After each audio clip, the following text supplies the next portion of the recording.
Sunday, 6 a.m. Joel loved this time of day, on this day above all others. Last night's revelers were 6 hours gone. Today's wouldn't show up until 12:30. He began with the children's games area. This was the most important. There were sweaters and hats left behind, lost in the attraction to the next new toy. There were also 2 phones behind the ring toss. The teens had to be really tired to have left them behind. He took it all up to the lost and found at the main ticket booth.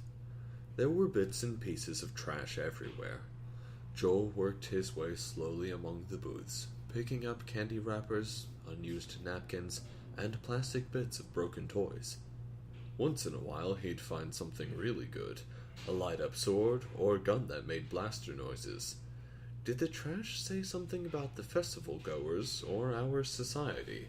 Or just about the professional carnies who brought in the rides and games? He couldn't see how they could afford to have different toys for each type of event. Guns and swords at a church festival. Clearly no one was thinking about it in those terms. Joel went down the hill to the rides. After years of working together, Joel and the carnies had come to an agreement. He provided the coffee early in the mornings, and they would let him watch them repair the big equipment. None of the machines were that complex, but they were used so often and were on the road so much, the physical and electrical repairs were ingenious. He unlocked the church basement and began to set up the coffee urns. In the back he got cups and the sugar and creamer baskets. The garbage cans were already emptied. The coffee would be hot and ready when the pros arrived. His next stop was the big tent up on the hill, full of tables and chairs. The large flat-screen TV would be raffled off after the Bengals game this afternoon. This was always the most interesting area, especially on Sunday morning. As usual, the great school bussers had missed lots of trash. Still, it was better than 6 years ago when everyone was expected to clean up after themselves.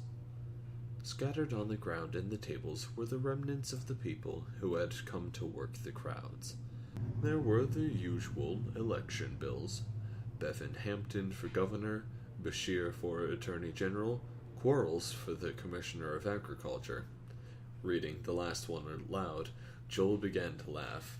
He didn't think the government could do with any more Quarles than they already had. At least that guy grew up on a farm. The teachers were always complaining that the legislature shouldn't make the rules about teachers since they were politicians. Costco, who was opening a large store on Mall Road, also had a large representation in the trash. More fodder for the worms and compost heap.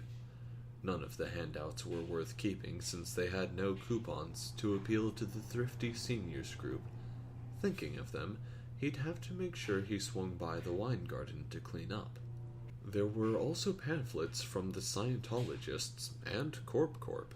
Joel had overheard a small bit of the running battle Elizabeth and Father Bear were waging over accepting money from them.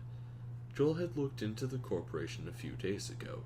He understood what Father Bear was saying, but he'd rather clean a science lab than one more room full of desks. Maybe Elizabeth would win this one. Joel got out a spray bottle of disinfectant and began to wipe down the tables. It was easy, gently mindless work. He let the peace of the morning alone sweep over him. Light began to grow, joining the few security lights left on overnight. The birds sleepily chirped good mornings to one another. Soon the sparrows would be down to feast on the food scraps Joel had gathered from the table.